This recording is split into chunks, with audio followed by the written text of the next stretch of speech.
Welcome back. So a little bit of news of the day here. As Andreas Athanasiou has found himself a home. He will be wearing a Kings jersey this year.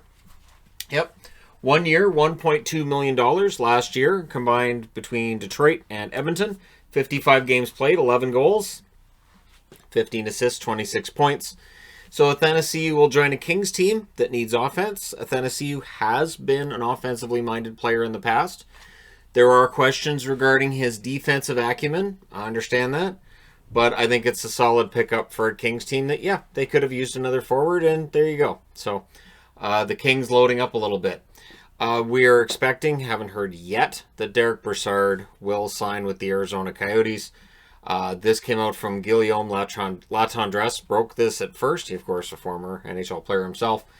He's expected to sign a 1-year contract in Arizona. So Brassard, who yesterday I saw something about him waiting on the right offer. There had been rumors about him maybe going to the Islanders, but he's going to end up apparently with the Arizona Coyotes.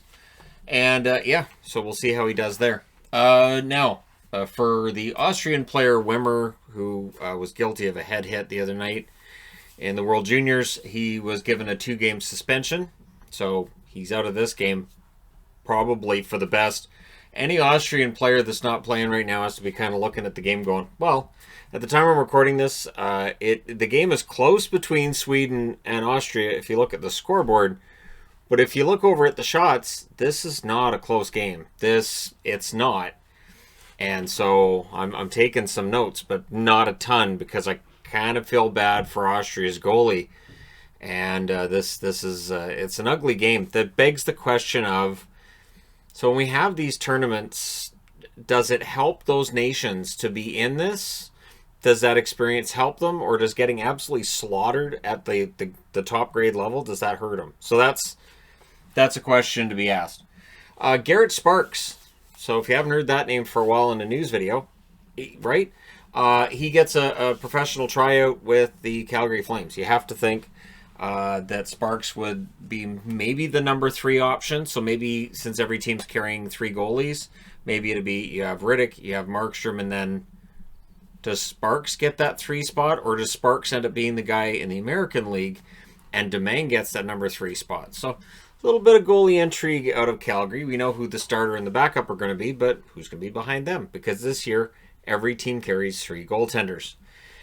If you're a Hawks fan, well, maybe have a seat if you're not sitting already. Kirby Dach had wrist surgery today. He's out 4 to 5 months.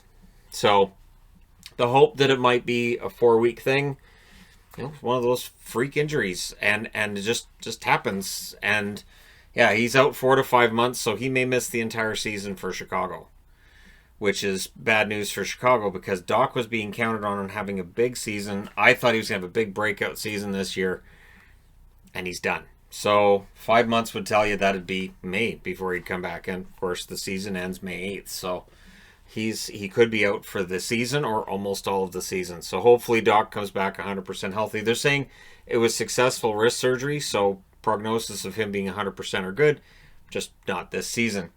And I wanted to throw in at the end of this as well. There's been a lot of talk apparently about Corey Perry and how he's done and he's garbage and he sucks and he's this and he's that. If you're going to look at his regular season stats from Dallas, take it from a Stars fan. Yeah, there were times for Dallas where I was like, I don't know why we've got him. And then the playoffs hit. And in the playoffs, in that run to the Stanley Cup final, he was a big part of the reason why Dallas got there. He was a force, and he proved himself, I thought, throughout those playoffs. And the fact that Montreal gets him for $750,000, Mark Bergevin feels this team is going to be a playoff team, that they can finish in the top 4 in the Northern Division. And Corey Perry just gives him that little bit extra. Another cup ring added, and Montreal has added a bunch of cup rings. You look around that locker room right now, there are guys who've been there, done that, and that's important. That's important in the National Hockey League. You need to have guys who've been there, done that before, and that kind of leadership. So I thought Montreal made a great move. If anybody wants to get mad about Corey Perry being signed, you realize that at $750,000, worst case scenario, they waive him, send him to the minors, and there's no cap that then carries over onto their team. This is legit a no-risk signing, and people still want to complain about it because that's what people do. They will complain about every signing every team makes, even though there's zero risk. Like, if it was a 3-year deal at $4 million per, oh, I would be complaining. But it's $750,000. There's no risk. None. Zero. Zilch. And only rewards that can come out of this for Montreal, who now might have one of the best group of pests as their top forwards in the game. Maybe at some point I'll do a pest power rankings. I don't know. I'm still debating about how the power rankings are going to work this year. I'm going to have to take that power rankings board and mess around with it a bit, change it up before the season starts, because the 1 through 31 doesn't work. Based on, I did the top 10 list today of top 10 things that are going to be different this season, and power rankings just 1 through 31 does not work, because not 1 through 31, they're not all playing against each other. So how do you quantify which teams are playing better than the others if they never play outside their division? So it makes it a little bit more difficult.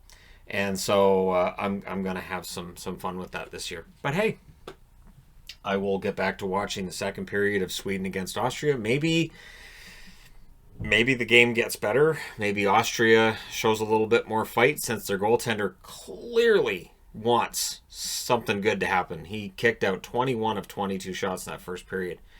Great game by him, and I don't know that it's going to matter. But there's scouts. There's scouts watching these games, so it may matter to the scouts. But there you go. Let me know your thoughts in the comment section below. As always, don't forget to hit like and subscribe. If you're browsing your way through, you just happened upon this video. And hey, thank you guys so much for watching, for all your support. I'll talk to you again soon.